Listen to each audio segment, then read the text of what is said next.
Bismillahirrahmanirrahim. Alhamdulillahirabbil alamin wassalatu wassalamu ala sayyidina Muhammadin asyrafil mursalin wa ala alihi washabbihi ajmain. Subhanaka la ilma lana illa ma 'allamtana innaka antal alimul hakim. Wa tub 'alaina innaka antat tawwabur rahim wa taqabbal minna innaka antas samiul alim. Qala rabbi shrah li sadri wa yassir li amri wa hlul 'uqdatam min lisani yafqahu qawli. Nawaitu ta'alluma wa ta'lima wal ifadata wal istifada wa tamassuka ala kitabillah wa sunnati rasulih wa du'a ila al-huda. والدلالة على الخير ابتغاء مرضاته وقربه وثوابه سبحانه وتعالى. قال المصنف رحمه الله تعالى ونفعنا به وبعلومه وأمدنا بأسراره في الدارين آمين. Kita lanjutkan kajian kitab hadis dari kitab Al-Arba'in An-Nawawiyah yang dikarang oleh Al-Imam An-Nawawi. Sekarang kita sudah sampai kepada hadis yang ke berapa? 22. Ini biar bisa hatam. Jadi yang hari Sabtu sama Ahad itu saya ganti hadis dulu sementara. Sabtu sama Ahad, jadi hadisnya 4 hari. 4 hari. Sabtu, Ahad, Rabu, Kamis. Terus nanti ketika sudah menjelang puasa, saya isi tentang hal-hal yang berkaitan dengan puasa sebagai bekal untuk menghadapi bulan puasa. Termasuk hukum-hukumnya, nanti biar tahu, biar tidak kaget ketika ada beberapa permasalahan seputar puasa. Kita lanjutkan hadis yang ke-22. Judulnya At-Thariq Ilal Jannah, jalan menuju surga. Banyak jalan menuju surga. Itu mestinya sudah diganti itu. Jangan banyak jalan menuju Roma. Mestinya banyak jalan menuju surga. Mau ke Roma mau apa? Kalau mau ke surga kan sudah jelas. Banyak jalan menuju surga, bukan banyak jalan menuju Roma. An Abi Abdullah Jabir bin Abdullah Al-Ansari radhiyallahu taala anhuma. Hadis ini dari Abi Abdullah. Berarti ini ada orang namanya punya anak namanya Abdullah. Anna rajulan sa'ala Rasulullah sallallahu alaihi wasallam faqala, ada seorang laki-laki bertanya kepada Rasulullah sallallahu alaihi wasallam, kemudian laki-laki itu berkata, Ara'aita idza shallaitu salawatal maktubati wa sumtu Ramadan wa ahlaltul halala wa haramtul harama wa lam azid ala dzalika adkhulul jannah. Qala na'am, rawahu Muslim. Ada seorang laki-laki bertanya kepada Rasulullah, Rasulullah kabarkan kepadaku, jika aku sholat 5 waktu, sholat yang fardu saja, wa sumtu Ramadan, dan aku berpuasa pada bulan Ramadan, ini juga yang wajib saja, puasa Ramadan, wa ahlaltul halala, aku menghalalkan yang halal, wa haramtul harama, aku mengharamkan yang haram, artinya dijauhi yang haram itu. Walam azid ala dzalika, dan aku tidak menambah selain itu. Amalku ya cuma itu saja. Salat fardu, puasa Ramadan, yang halal dilakukan, yang haram dijauhi. Adkhulul jannah, apakah aku bisa masuk surga? Rasulullah menjawab, qala na'am, ya bisa masuk surga. Yang dimaksud dengan haramtul haram ijtanabtuhu, mengharamkan yang haram itu artinya bukan kita menghukumi sesuatu yang sudah dihukumi oleh Allah, yang sudah jelas haramnya. Artinya mengharamkan yang haram itu menjauhi yang haram. Sedangkan yang dimaksud ahlaltul halal, menghalalkan yang halal itu melakukan hal-hal yang halal dan meyakini tentang kehalalannya. Kita akan bahas satu persatu. Di sini ada seorang sahabat yang bernama Jabir bin Abdullah Al-Ansari, punya anak namanya Abdullah. Jadi orang Arab itu seringkali nama anak kadang sama dengan nama kakek. Ini kan ada namanya Jabir. Jabir punya ayah namanya Abdullah, ya. Jabir sendiri punya anak juga namanya Abdullah. Jadi Abdullah bin Jabir bin Abdullah. Al-Ansari. Ada yang mengatakan Jabir bin Abdullah ini punya anak bukan Abdullah tapi Abdurrahman. Jadi menjadi Abi Abdurrahman. Ada yang mengatakan juga Jabir ini punya anak namanya Muhammad. Jadi disebut Abi Muhammad. Dan Abdullah dan Jabir ini sama-sama sahabat. Sehingga kemudian di sini disebutkan radhiyallahu taala anhuma. Anhuma itu kan untuk menyebutkan keduanya. Jadi kalau ada hadis-hadis yang disebutkan bukan radhiyallahu anhu tapi radhiyallahu anhuma, itu artinya antara anak dengan ayah itu sama-sama seorang sahabat. Contoh misalnya Abdullah bin Umar, An ibni Umar misalnya. An ibni Umar radhiyallahu taala anhuma, bukan anhu. Kenapa? Karena anak dan ayah sama-sama seorang sahabat. Siapa yang dinamakan sahabat itu? Orang yang pernah bertemu dengan Nabi dan beriman kepada Nabi. Orang yang pernah bertemu Nabi dan beriman kepada Nabi. Tidak cukup bertemu saja, tapi tidak beriman, maka dia tidak bisa dikatakan sahabat. Contoh Abu Jahal. Pernah ketemu Nabi? Pernah. Iman apa tidak? Tidak. Disebut sahabat? Bukan. Atau orang beriman saja, tapi tidak pernah bertemu Nabi, itu juga tidak bisa disebut sahabat. Beriman, tapi tidak pernah ketemu Nabi. Kita beriman, tapi tidak pernah ketemu, maka tidak bisa disebut sahabat Nabi, tapi sahabat yang lain. Nah, itu namanya radhiyallahu ta'ala anhuma. Itu kaidah hadis. Kalau ada hadis yang meriwayatkan itu dua orang yang sama-sama sahabat, biasanya rata-rata anak dan ayahnya, maka itu disebut radhiyallahu ta'ala anhuma. Jabir ini punya ayah namanya Abdullah. Abdullah ini orang yang pernah mati syahid waktu peperangan Uhud. Ayahnya ini pernah mati syahid waktu peperangan Uhud. Dan waktu ayahnya meninggal dunia, Abdullah ini, beliau punya hutang yang sangat banyak. Abdullah Al-Ansari ini, jadi sahabat Ansor, punya hutang yang sangat banyak. Akhirnya anaknya yang bernama Jabir ini punya niatan bagaimana caranya hutang ayahnya ini terlunasi. Sedangkan ayahnya pada saat itu meninggalkan kebun kurma. Kebun kurma itu akhirnya dijual buahnya plus dijual kebunnya. Ternyata hutangnya tetap tidak lunas. Hutangnya saking banyaknya. Jadi sahabat itu juga macam-macam. Tipenya itu ada yang miskin, ada yang banyak hutang, ada yang kaya, macam-macam. Kiai, ustadz juga sama. Tipenya itu macam-macam. Ada yang kaya, ada yang banyak hutangnya juga, ada yang miskin, macam-macam. Semua sama-sama orang yang mulia di hadapan Allah. Ketika memang hatinya itu bertakwa kepada Allah. Akhirnya apa? Setelah memang tidak terpenuhi hutang-hutangnya, orang dulu akhirnya langsung datang kepada Rasulullah. Ini yang perlu kita untuk tiru.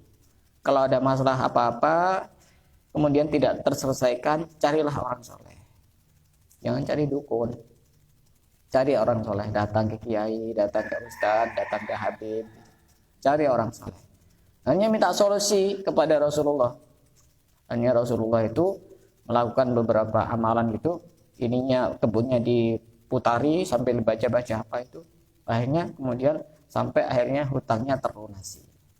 Karena setiap solusi itu kita sudah semestinya datang kepada orang soleh ketika tidak bisa memecahkan solusi itu. Minimal kalau solusinya tidak bisa hilang, minimal hatinya tenang dengan memandang wajah orang soleh. Karena wajahnya orang soleh itu teduh. Kenapa kok teduh? Karena wajahnya bersambung dengan hatinya bersambung kepada Allah. Ketika Allah sudah memancarkan cahayanya ke hati seseorang, maka itu akan juga memancar kepada wajahnya. Ini namanya Abdullah, ayah dari Jabir. Kemudian siapa nama laki-laki itu? Ini kan Jabir ini kan menceritakan ada seorang laki-laki bertanya kepada Rasulullah. Ya, paham enggak? Jadi Jabir ini menceritakan ada seorang laki-laki bertanya kepada Rasulullah, siapa nama laki-laki itu? Nama laki-laki itu bernama Nu'man bin Qawqal. Nu'man bin Qawqal bertanya kepada Rasulullah, ya Rasulullah, coba kabarkan kepadaku, kalau aku hanya sholat fardu saja, sholat 5 waktu, puasa hanya puasa Ramadan saja, yang halal aku jalani, yang haram aku jauhi, aku tidak menambah selain itu, apakah aku bisa masuk surga? Kenapa di sini tidak disebutkan amalan-amalan yang lain? Sholat termasuk rukun apa? Sholat termasuk rukun apa? Islam apa iman? Islam. Puasa? Rukun Islam. Kenapa di sini tidak disebutkan apa yang belum? Hah? Zakat dan haji. Kenapa kok tidak disebutkan zakat dan haji? Pensyarah kitab ini menjelaskan bahwasanya bisa jadi pada saat itu memang belum diwajibkan zakat dan haji. Bisa jadi, kemungkinannya bisa jadi pada saat itu memang belum wajib zakat dan haji. Atau kemungkinan yang kedua, memang orang ini yang bernama Nu'man bin Qawqal ini memang belum berkecukupan sehingga dia tidak mampu untuk zakat dan tidak mampu untuk haji. Bukan berarti ini tidak wajib ya, tetap wajib. Tetap wajib. Pertanyaannya, apakah aku bisa masuk surga? Dijawab oleh Rasulullah, iya bisa masuk surga. Masuk surga di sini maksudnya adalah masuk surga yang tanpa didahului dengan siksaan. Iya bisa masuk surga. Orang menjalankan yang wajib saja minimal itu, batas minimal untuk bisa masuk surga itu menjalankan yang wajib saja. Tapi dengan catatan yang halal dilakukan, yang haram dijauhi. Kalau misalkan dia menjalankan yang wajib plus menunaikan yang sunnah, tapi yang haram tidak dijauhi. Contoh misalnya, dulu pernah ada seorang perempuan diadukan kepada Rasulullah. Ya Rasulullah, ini ada seorang perempuan taqumul lail wa tasumun nahar. Dia kalau malam itu rajin sholat tahajud, rajin bangun malam. Kalau siang puasa terus, istiqomah puasa. Hanya saja dia suka menyakiti tetangganya dengan lisannya. Bagaimana pendapatmu wahai Rasulullah? Apa jawab Rasulullah? La khaira fiha. Orang ini tidak ada baiknya sama sekali orang seperti itu. Walaupun rajin tahajud, walaupun rajin puasa. Innaha min ahlin nar. Dia termasuk penduduk neraka. Jadi bukan hanya yang wajib saja, tapi juga wa haramtul haram, menjauhi yang haram. Karena bisa jadi mungkin ibadah wajib kita mungkin diterima, tapi yang melakukan yang haram itu kan akhirnya menutupi pahala-pahala yang wajib itu sehingga hilang nantinya. Apalagi dosa ghibah itu yang bisa mengambil pahala-pahala itu. Jadi kata Rasulullah, walaupun dengan melakukan yang wajib saja, tidak menambah selain itu, tidak melakukan puasa sunnah, tidak melakukan sholat qobliyah badiyah, tidak duha, tidak tahajud, tidak sholat hajat, bisa masuk surga tanpa disiksa. Dengan syarat dia menjauhi yang haram dan melakukan yang halal. Dengan tanpa disiksa. Tapi kalau orang itu iman, itu otomatis masuk surga, otomatis masuk surga. Tapi urusan disiksa atau tidak, itu urusan masing-masing. Ini tadi yang ditanyakan itu, dia sudah beriman, otomatis sudah masuk surga itu. Yang tanya itu sudah beriman, orang beriman pasti masuk surga. Cuma apakah disiksa dulu atau tidak, itu sesuai dengan amalnya masing-masing. Yang ditanyakan di sini, yang tanpa disiksa. Yang tanpa disiksa. Maka Rasulullah menjawab, iya bisa masuk surga tanpa disiksa, langsung masuk surga. Ketika memang dia menjalankan yang wajib, walaupun tanpa melakukan yang sunnah, kemudian menghalalkan yang halal, artinya melakukan perkara-perkara yang halal, dan kemudian mengharamkan yang haram, artinya menjauhi perkara-perkara yang haram, maka dia masuk surga tanpa disiksa. Termasuk orang yang bisa masuk surga tanpa disiksa adalah anak kecil. Anak kecil yang meninggal dunia. Sebelum usia balik itu dia bisa masuk surga langsung tanpa disiksa, dan dia diberi keistimewaan oleh Allah untuk bisa menolong kepada orang tuanya. Karena diceritakan bahwasanya anak-anak kecil itu nanti di surga itu duduk dan berdiri di depan pintu surga. Suruh masuk surga sama malaikat, dah mau, ayo masuk, jangan di depan pintu surga, ayo masuk. Anak kecilnya pintar, aku udah akan masuk kalau udah sama orang tua. Kemana orang tuamu? Itu ada di neraka. Akhirnya malaikatnya ini bingung, ini gimana ini tidak mau masuk surga kalau tidak sama orang tuanya. Akhirnya kata Allah, ya sudah, ambil saja itu orang tuanya, masukkan sama anaknya. Itu ada hikmahnya, orang punya anak kecil sudah meninggal dunia sebelum balik. Saya juga punya adik usia 5 tahun itu meninggal dunia, tenggelam waktu itu. Jadi termasuk hikmah pernikahan itu kan agar mendapatkan syafaat dari anak ketika dia meninggal dunia masih kecil. Siapa lagi orang yang bisa masuk surga tanpa disiksa terlebih dahulu? Orang yang gilanya dia sebelum balik. Kalau pengen masuk surga tanpa disiksa, jadi orang gila. Misalnya usia 7 tahun atau usia 8 tahun dia sudah gila sampai dewasa, sampai mati. Itu masuk surga tanpa disiksa itu. Kalau pengen kayak gitu ya mulai dari sekarang siap-siap. Oh telat tuh. Yang kemarin sudah terlalu banyak maksiat. Atau orang yang berikutnya, orang yang taubat dengan taubatan nasuha, itu juga sama. Maka dia tidak akan disiksa oleh Allah, langsung masuk surga. Secara sekilas hadis ini bertentangan dengan hadis yang lain. Hadis yang lain itu apa? Ada sebuah hadis yang mengatakan bahwasanya Rasulullah SAW bersabda, la yudkhila ahadan amaluhul jannah. Tidak akan memasukkan surga amalnya seseorang. Amal itu tidak bisa memasukkan surga. Yang tadi itu kan masuk surga sebab amal kan ya. Ada hadis yang mengatakan amal itu tidak bisa memasukkan seseorang ke surga. Kemudian sahabat bertanya, wala anta ya Rasulullah, apakah engkau juga sama wahai Rasulullah? Amalmu tidak bisa memasukkan surga. Jawab Rasulullah, wala ana, aku juga sama, tidak bisa memasukkan amalku ke dalam surga.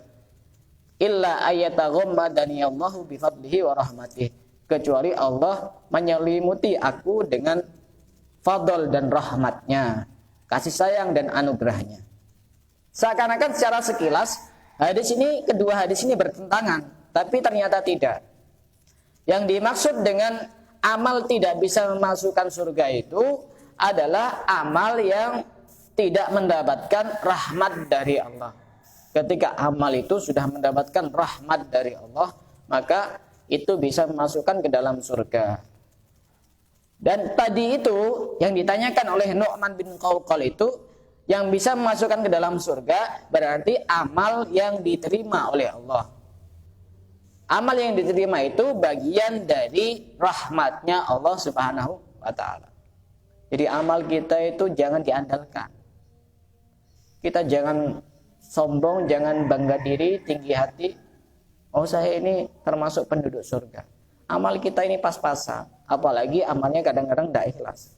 Kita masuk surga bukan karena amal kita, tapi karena rahmat dari Allah. Diceritakan ada cerita yang sangat terkenal, bahwasanya dulu pada masa Bani Israel ada seseorang yang beribadah di satu tempat yang tidak ada yang mengganggu. Di sana sudah disiapkan oleh Allah pohon delima, kemudian ada sumber air yang dia gunakan untuk makan sehari-hari. Jadi kalau dia makan, dia tinggal ngambil buah delima itu kemudian dimakan, dan itu ada terus tidak pernah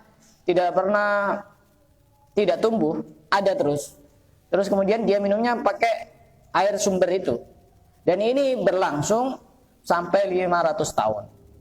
Orang dulu kan umurnya panjang-panjang, nabi-nabi terdahulu umurnya panjang-panjang, ada yang sampai 500, ada yang sampai 1000, Jasadnya juga panjang-panjang. Dulu itu nabi-nabi jasadnya tinggi-tinggi berapa meter gitu. Mungkin 50 meter atau berapa meter gitu. Saya saja pernah ziarah ke makamnya Nabi Hud, nabi yang keberapa? Berapa? Adam, Idris, Nuh, Hud, nabi yang keempat. Itu makamnya, jasadnya itu kira-kira seukuran 15 orang dewasa dijajar-jajar kayak gitu. Itu jasadnya, panjang sekali. Saya pernah sudah kalau tidak salah 5 kali atau 6 kali saya ziarah ke sana. Panjang-panjang. Semakin ke bawah, jadi semakin pendek. Umurnya juga pendek. Itu ada orang yang umurnya sampai 500 tahun, ibadah tidak ada yang mengganggu. Makan sudah disiapkan sama Allah, makan buah delima, kemudian minum air sumberan itu. Kemudian dia meminta kepada Allah, ya Allah wafatkan aku dalam keadaan sujud. Dia sudah dikabulkan oleh Allah, wafat dalam keadaan sujud. Akhirnya pada hari kiamat, Allah berkata kepada orang itu, idhab bihi ilal jannah birahmati. Masuklah ke surga dengan rahmatku, dengan kasih sayangku. Orang ini menjawab, apa bukan karena amalku wahai Allah? Ya Allah. Allah berkata, amalmu tidak ada apa-apanya. Coba sekarang ditimbang. Kamu itu saya kasih kenikmatan mata, bisa melihat.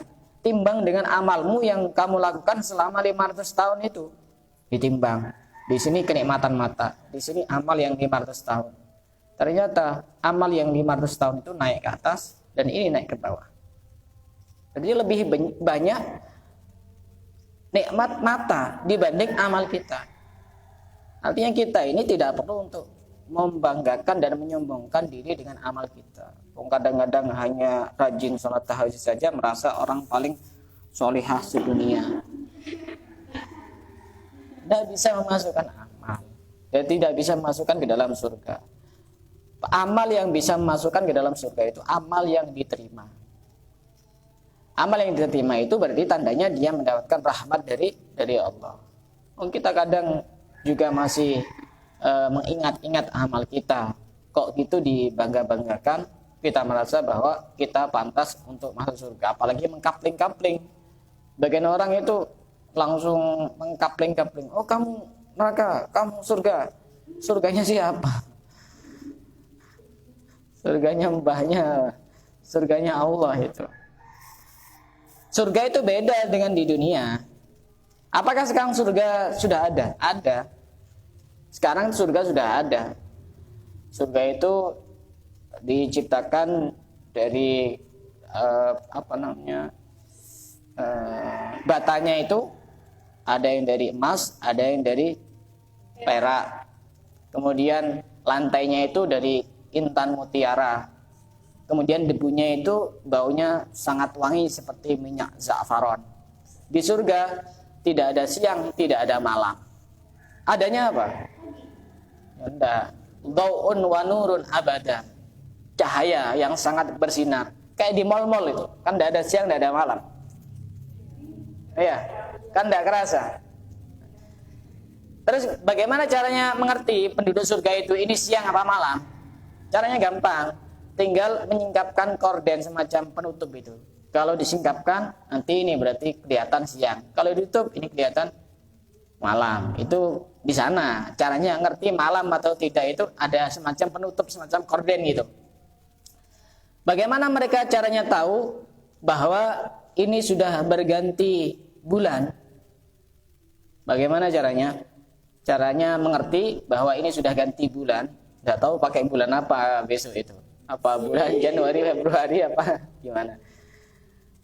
Disebutkan di sini bahwasanya setiap akhir bulan itu malaikat memberikan hadiah kepada penduduk-penduduk surga. Oh ini berarti sudah ganti bulan ini. Ini berarti ditiru sama perusahaan-perusahaan itu. Kalau gajian itu akhir bulan. Di sekolah-sekolah juga sama. Memberikan hadiah. Oh ini berarti ganti bulan ini. Kemudian bagaimana caranya mengerti penduduk surga itu kalau sudah tahunnya berganti? Kalau sudah tahunnya berganti, Allah itu berfirman kepada penduduk-penduduk surga itu untuk disuruh makan yang banyak dan untuk bersenang-senang yang cukup banyak. karena ini adalah hari raya. Nah, itu artinya sudah berganti tahun. Dan termasuk keistimewaan penduduk surga itu, orang yang masuk surga itu diberi kekuatan dalam hal urusan makan, dalam hal urusan minum, dalam hal urusan berhubungan badan sebanyak 100 orang. Kekuatannya itu setara dengan 100 orang. Misalnya satu orang itu kuatnya cuma makan 1 piring. Misalnya. Maka di surga dia bisa makan kuat sampai 100 piring. Itu contohnya. Nah, kalau misalnya orang di dunia cuma punya istri 1, kuatnya cuma 1, maka di surga bisa sampai 100. Kekuatannya berlipat-lipat. Jadi kekuatan power itu. Akhirnya mendengar cerita ini, orang Yahudi itu bertanya kepada Rasulullah, itu kan nanti orang kalau banyak makan, banyak minum, gimana buang hajatnya? Orang Yahudi ini juga kadang kepo. Tanya kepada Rasulullah, nanti gimana dia buang hajatnya? Apa di sana ada toilet umum? Apa ada jeding gimana? Kata Rasulullah, mereka tidak buang hajat. Mereka ketika makan banyak, yang keluar apa? Cuma keluar keringat. Itu pun keringatnya mislal miski, seperti bau misik. Karena di surga itu tidak ada yang kotoran-kotoran, tidak ada yang menjijikkan. Bahkan orang meludah pun tidak ada. Saking indahnya surga itu. Diceritakan di dalam keterangan yang lain, bahwasanya seorang laki-laki itu kalau sudah berpelukan dengan bidadari bisa bertahan sampai 70 tahun. La yamalluha wala tamalluhu. Bidadari itu juga ada bosen sama laki-laki itu juga ada bosen. Itu kalau di surga. Kalau di dunia kan 1 jam mungkin. Nggak, artinya ini berpelukan saja. Berpelukan di dunia saja itu 1 jam saja itu mungkin sudah bau apek. Ya nanti kan istrinya jadi bidadari gitu. Nikah dulu, jangan tanya bidadari. Kemudian di surga itu di sini dijelaskan bahwasanya kalau ada seorang laki-laki berhubungan badan dengan seorang perempuan, kalau di surga setelah berhubungan maka perempuan itu akan menjadi perawan lagi. Jadi tidak ada yang tidak perawan di sana. Kalau di dunia kan kalau sudah berhubungan badan dengan laki-laki otomatis dia tidak jadi perawan. Kalau di surga perawan selamanya. Gitu. Perawan selamanya. Jadi tidak sama seperti lagu dangdut mau cari perawan apa janda. Kalau perawan lebih menggoda katanya. Kalau janda kan ada itu lagunya itu. Ada apa? Janda lebih menarik ya. Kalau perawan menjadikan orang lebih tertarik. Terus di surga itu seorang laki-laki mempunyai 70 kekuatan berkali lipat untuk berhubungan badan dengan seorang perempuan.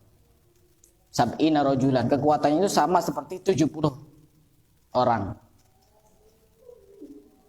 Dan nikmat paling rendah di surga, itu seseorang diberikan dunia dan seisinya 10 kali lipat. Nikmat yang paling rendah di surga itu. Kayak gitu kadang orang enggak pengen masuk surga. Amal malas-malesan. Ngaji malas-malesan, cari ilmu malas-malesan. Nikmat yang paling rendah itu orang diberikan dunia dan seisinya 10 kali lipat. Kita diberikan misalkan uang 1 miliar itu sudah kayaknya kita memiliki segalanya. Apalagi diberikan dunia seisinya 10 kali lipat. Itu kenikmatan yang paling rendah itu di surga, paling rendah itu. Dan diceritakan juga bahwasanya di surga itu bisa jadi satu laki-laki punya 1000 bidadari. Bayangkan 1000 bidadari. Di surga itu tidak sama seperti di dunia. kamar-kamarnya itu terbuat dari intan mutiara yang tembus pandang, bisa dilihat dari dalam, bisa dilihat dari luar. Dan di dalam kamar-kamar itu terdapat beberapa kelezatan, kenikmatan, kebahagiaan yang tidak pernah dilihat oleh mata kita, yang tidak pernah didengar oleh telinga kita, dan tidak pernah terbersit di dalam hati kita. Nikmat surga itu tidak seperti yang kita bayangkan saat ini. Mata itu tidak pernah melihat, telinga tidak pernah mendengar, hati juga tidak pernah terbersit. Ya kita hanya sekedar bayangan saja. Tapi nanti kenyataannya, oh ini kejutan itu. Surprise itu.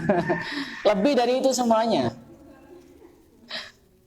Akhirnya ada sahabat ini yang juga agak kepo itu. Tanya kepada Rasulullah, "Ya Rasulullah, waliman hadal ghuraf?" Kamar-kamar itu untuk siapa? Apa jawaban Rasulullah? "Liman afsyas salam." Kamar itu, kamar yang ada di surga itu untuk orang yang menyebarkan salam. Wa at'amat ta'am, dan memberikan makan kepada orang lain. Wa ada masyam, dan selalu berpuasa. Wa shalla bil laili wan nasu niyam, dan salat malam sedangkan manusia dalam keadaan tidur. Kemudian sahabat ini kepo lagi sama Rasulullah, tanya lagi, "Ya Rasulullah, wa man yutiku dzalik?" Siapa yang kuat melakukan itu semua wahai Rasulullah? Rasulullah menjawab, "Ummati tutiku dzalik." Umatku kuat untuk melakukan itu.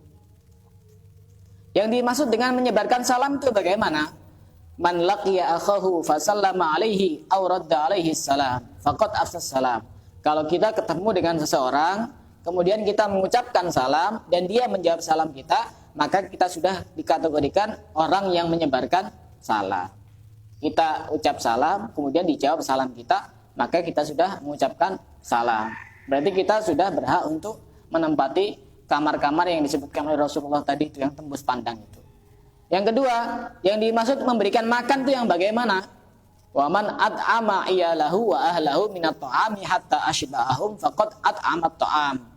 Barang siapa yang memberi makan kepada keluarganya, istrinya atau anaknya, maka itu sudah dikatakan memberikan makan. Ini kan sangat ringan sekali. Orang itu punya istri, punya anak, setiap hari dikasih uang untuk dibuat makan, itu sudah dikatakan sedekah padahal istrinya sendiri, padahal anaknya sendiri. Ini indahnya menikah. Tanya cepet-cepet nikah. Indahnya menikah seperti itu. Walaupun ngasih makan istrinya, ngasih makan anaknya, itu dinilai berpahala sama Allah. Dinilai sedekah juga. Barang siapa yang dimaksud dengan selalu berpuasa itu bagaimana? Wa man shoma syahra Ramadan wa min kulli syahrin salatata ayyam faqad ada masyam. Barang siapa yang berpuasa pada bulan Ramadan dan berpuasa pada setiap bulan 3 hari, puasa apa namanya itu? Ayyamul bid, tanggal berapa? 13, 14, 15, atau bisa kita sebut puasa padang bulan, karena waktu itu kan bulan cahayanya sangat terang. Maka itu kata Rasulullah sudah dikatakan sebagai orang yang terus berpuasa. Kalau di pondoknya Habib Umar itu seakan-akan wajib. Seakan-akan wajib. Walaupun puasa Ayyamul Bid bukan wajib, tapi saya lihat santri-santrinya itu tanggal 13, 14, 15 itu puasa semua. Dan itu rutin.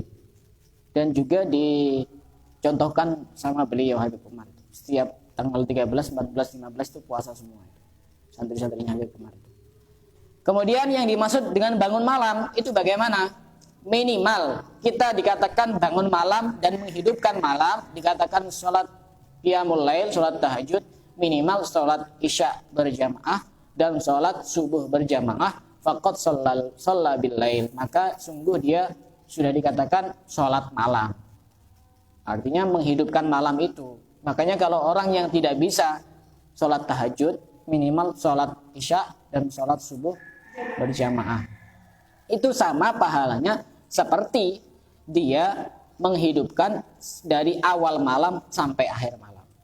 Bagi orang yang tidak bisa, karena sebagian orang itu juga agak susah untuk bisa bangun malam itu, ya minimal sholat isya berjamaah dan sholat subuh berjamaah. Atau kalau tidak bisa ya salah satunya, minimal itu salah satunya sholat subuh berjamaah atau sholat isya berjamaah. Atau kalau pilih salah satunya, milih sholat subuh berjamaah. Kemudian ini sangat penting bahwasanya bukan hanya amal saja yang kita harapkan untuk bisa memasukkan kita ke dalam surga, tapi permintaan kita kepada Allah, berdoa kepada Allah agar dimasukkan surga itu juga penting. Karena Rasulullah itu pada saat bulan Ramadan sering berdoa, Allahumma inna nas'aluka ridhaka wal jannah wa na'udzubika min sakhatika. Ya Allah, aku meminta ridhomu dan surgamu. Coba bayangkan Rasulullah saja itu masih berharap dimasukkan surga. Kita ini kayaknya gak pengen masuk surga. Kok bisa? Ya karena kita ini malas-malesan. Seakan-akan gak mau masuk surga. Rasulullah itu doa juga diiringi dengan tindakan atau perbuatan. Jadi orang itu dianjurkan untuk meminta surga kepada Allah minimal, kalau dalam doa itu minimal 3 kali. Ya Allah, masukkan aku ke dalam surga. Ya Allah, masukkan aku ke dalam surga. Ya Allah, masukkan aku ke dalam surga. Jauhkan aku dari neraka. Jauhkan aku dari neraka. Minimal 3 kali, 3 kali. Ketika kita berdoa seperti itu kepada Allah, minta surga 3 kali dan minta dijauhkan dari neraka 3 kali, maka Allah akan berkata kepada malaikat-malaikatnya, unduru fi diwani abdi. Faman ra'aitumuhu sa'alanil jannah fadkhiluhul jannah. Allah itu berkata kepada malaikatnya, lihatlah di catatan amal dari hamba-hambaku itu yang meminta dimasukkan surga, maka masukkanlah dia ke dalam surga. Malaikat sudah dikasih pesan sama Allah. Dan orang yang berdoa kepadaku agar dijauhkan dari neraka, maka jauhkan dia dari neraka, kata Allah. Kita kadang minta saja tidak mau. Ya Allah, saya minta di surga. Saya Allah, jauhkan aku dari neraka. Minta saja ini kadang tidak mau, malas. Apalagi beramal. Ya salah satunya lah proses bertahap. Minimal kita doa dulu. Allahumma inna nas'aluka ridhaka wal jannah wa na'udzubika min sakhatika wan nar. Itu sudah menggabungkan antara minta masuk surga dan dijauhkan dari neraka. Dibaca 3 kali. Allahumma inna nas'aluka ridhaka wal jannah wa na'udzubika min sakhatika wan nar. Itu dibaca 3 kali. Ini sudah agak tercium bau-bau aroma Ramadan. Kurang 2 bulan lagi ini kita akan memasuki bulan Ramadan. Jadi nanti sebulan sebelum memasuki bulan Ramadan itu saya akan isi fikih puasa, khusus fikih puasa. Jadi sebagai bekal. Nanti khawatirnya yang dari luar kalau waktu puasa tidak bisa ke sini. Soalnya biasanya ngajinya itu siang. Siang ngajinya itu, takutnya tidak bisa ke sini. Jadi saya isi fikih yang berkaitan dengan puasa atau adab-adab pada saat puasa. Nanti kan ada pertanyaan-pertanyaan banyak itu. Gimana hukumnya kalau pas puasa orang ini pakai cotton bud itu gimana? Orang ngupil waktu puasa itu gimana? Puasanya batal apa enggak? Mandi itu gimana? Nanti kita akan bahas satu persatu. Kenapa? Pagi kan biasanya ada kegiatan lain di pondok. Ngaji yang lain, bukan jadwal saya. Kalau pagi biasanya. Biasanya saya kan dikasih jadwal siang biasanya, bukan pagi. Ngaji ke ustadz lain maksudnya, kalau pagi biasanya. Atau ngaji apa biasanya, atau ngaji Quran. Ya. Dari sini ada yang mau tanya, silakan.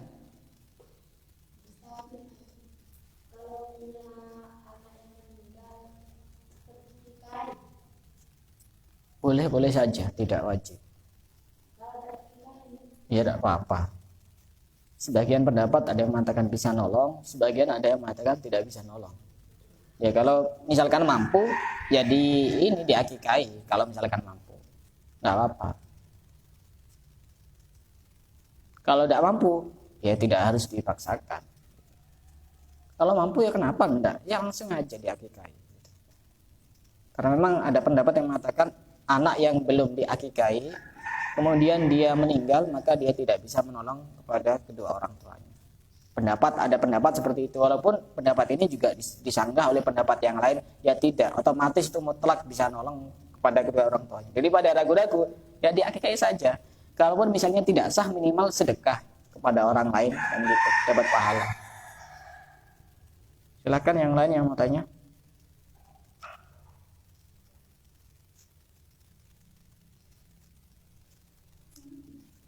Orang itu tak lihat kurang begitu semangat kalau terlalu serius. Ya, buktinya kalau saya upload film pendek itu dalam beberapa jam sudah banyak yang nonton. Jadi kan upload yang kajian-kajian lama. Jadi kadang-kadang itu juga penting. Padahal isinya juga 90% itu kajian itu. Film pendeknya cuma 3 menit atau 4 menit. Tidak ada yang tanya? Jadi untuk hari Sabtu Minggu, Sabtu Ahad saya ganti sementara hadis dulu. Kita hatamkan biar sebelum puasa bisa hatam. Dan nanti kalau sudah hatam, insya Allah akan saya ganti sesuai request itu. Sirah Sayyidah Fatimah. Dan kemarin saya sudah tanya kepada salah seorang habaib di Bondowoso, namanya Habib Muhammad Al-Haddad. Saya pengen masukkan, Bib, ini kalau ngaji kitab tentang Sayyidah Fatimah pakai kitab apa? Langsung dia kirim filenya itu. Tidak cuma dicap, langsung dikirim filenya itu. Ini kitabnya sekitar 100 halaman. Tapi nanti tidak perlu saya baca, tapi langsung dijelaskan saja. Karena kalau dibaca nanti tidak selesai. Saya kira cukup sampai di sini. Semoga apa yang kita pelajari pada kesempatan kali ini menjadikan ilmu yang bermanfaat, ilmu yang barokah. Wallahu a'lam bishawab.